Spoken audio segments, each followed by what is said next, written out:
we must ask if this is the message we wish to send, that governance excellence leads to political irrelevance. Third factor, sir, the balance between the states that are the engines of our economy, contributing more to the national exchequer than they receive, and those that are net recipients of central funds. A delimitation based purely on population would further marginalize the voices of those states that provide the lion's share of resources that keeps our union afloat. We risk creating a tyranny of the demographic majority, where a handful of large, poor states could theoretically determine the fate of the entire country, leaving smaller states and those with distinct linguistic and cultural identities and economic contributions feeling like bystanders in their own country. Conversely, states with high population growth but lower economic productivity could gain outsized political power without corresponding fiscal responsibility. What happens, sir, to cooperative federalism? You have proposed delimitation with such haste, the same haste that you showed on demonetization. And unfortunately, we all know what damage that did to the country. Delimitation, sir, will turn out to be political demonetization. Don't do it, sir.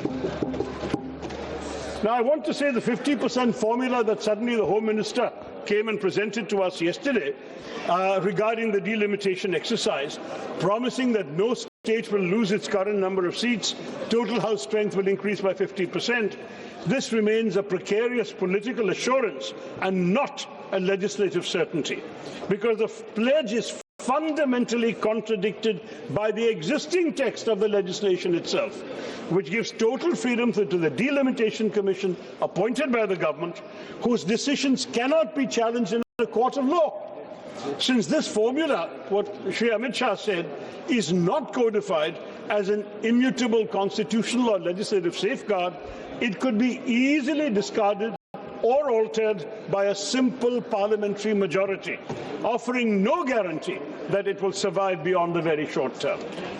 Furthermore, expanding the Lok Sabha to an 850-member House would create the legislature that is by far the largest in any democracy in the world, resulting in a body that will be unwieldy and unworkable.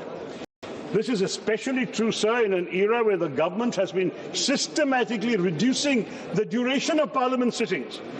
Whereas the first and second Lok Sabhas met for an average of 125 days a year, the 16th and 17th Lok Sabhas saw that figure plummet to just below 60 days, sir. In such a constrained schedule, what will your job be, sir? An 850-member chamber would require at least a doubling of the time currently allotted to question hour, 0 hour for a majority of MPs. मेरे कार्यकाल में होगा तो सबको मौका दे दूंगा। Sir, for a majority. देर रात कल भी इसी महिला संशोधन बिल पर रात को 1:25 तक सभी महिला सदस्यों को मौका दिया, सबको। देखिए, लेकिन ये भी आपके बारे में भी चिंता है, sir.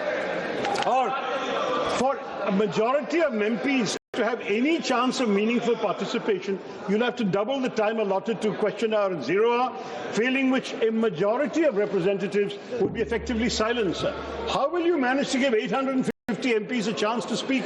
As it is with 543, many of us don't get questions. देखो, you are saying no whenever we ask for the floor. Shashi Tharoor जी, मैं रोकना नहीं चाहता, लेकिन इस सदन में कोई माननीय सदस्य नहीं बोल सकता कि मैं किसी को बोलने का मौका नहीं देता, चाहे शून्यकाल हो चाहे विधेयक हो, जितनी देर बोलने देना चाहता सबको बोलने देता, और अंतिम रात को अंतिम रूप से मैं लास्ट में रहता हूँ कि कोई बाकी रह गया हो तो भी और बुला देता हूँ।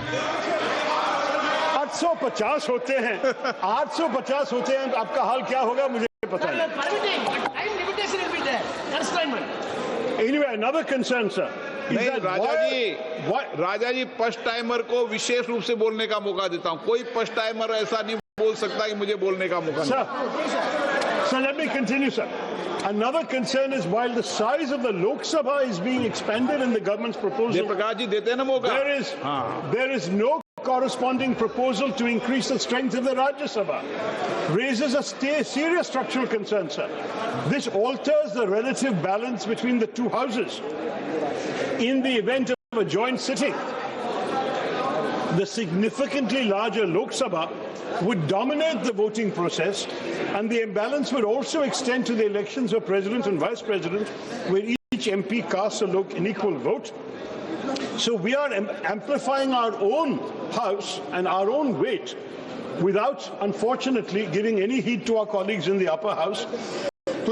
And you can imagine, if the upper house is the chamber of states, then you can understand the concern of states that their weightage is not being respected, sir. Now, these are all problems, Mr. Speaker, that cannot be solved by a simple calculator. They require a great compromise. A historic settlement is needed in our country that ensures that no region feels diminished. And, sir, even though one of the BJP speakers had criticized me for making some suggestions from international examples, let me say there is no harm in looking to international examples where diverse unions have grappled with this exact tension. In 1787, the American framers, for example, faced a deadlock between large and small states. And so they led to what was called the Connecticut Compromise, where their solution was a bicameral legislature, a House of Representatives based on population, and a Senate where every state, regardless of size, has exactly 2 seats. So you may be a tiny state like Goa or Sikkim, and you might be a gigantic state like UP, you'd have the same number of seats in the upper house. That's one idea. I'm not saying we should adopt it, but we should discuss it. Another idea, say the European Parliament. They use a system of principle of digressive proportionality, where larger seats do have more seats than smaller ones. So larger states will have more MPs, but smaller states are given more seats than a strict population ratio would justify. So it is true that in Europe, in the European Parliament, a Maltese MP will represent only 80,000 people. A German MP will represent 8 lakh people. But it doesn't matter, they stay united. So we need to consider these options. We are a union of states, sir.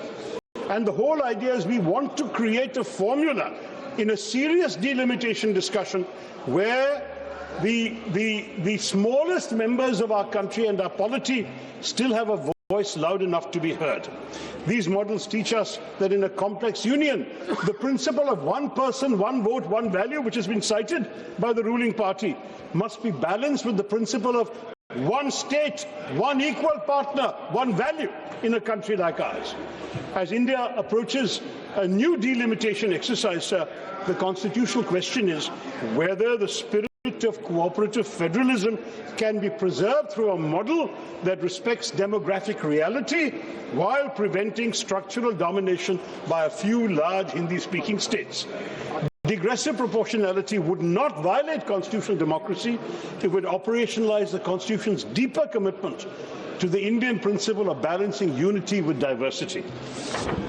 Sir, सीमांकन से जुड़े मुद्दों पर सभी हितधारकों, सभी राज्य सरकारों, सभी राजनीतिक दलों और नागरिक समाज के साथ व्यापक परामर्श की आवश्यकता है, सर। इस प्रक्रिया को जल्दबाजी में नहीं किया जा सकता और ना ही इसे महिलाओं के प्रतिनिधित्व को लागू करने के बहाने के रूप में इस्तेमाल किया जाना चाहिए।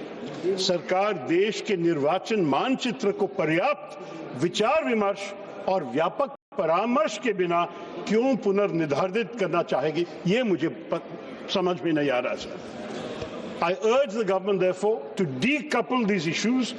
Pass the Women's Reservation Bill today, we will support it. The Prime Minister spoke with passion about Nari Shakti. Let it take effect already in the next general election, using our current seat count. Show the women of India that your commitment is not a mere rhetorical flourish. As for delimitation, sir, let us defer it. Let us constitute a formal mechanism, perhaps a JPC, sir, to debate a new federal settlement that protects the interests of all states. Let us ensure that a march towards a new India does not give us a disunited India. Let us not leave our most successful states behind. Bharatiya Ekta ke liye हमें काम करना चाहिए, sir. Let us give women their due now. महिलाओं को नारी शक्ति ही दे दे or give our nation, our union of states, the time it needs to solve its demographic challenges with wisdom and not just arithmetic. बस मैं यही कहना चाहता था संक्षिप्त में sir. Thank you very much for listening to me. It's a plea to the government. Please be sensible about the larger interests of the country and not the short-term interests of the ruling party. Jai Hind. Shri P.V. Mithun Reddy.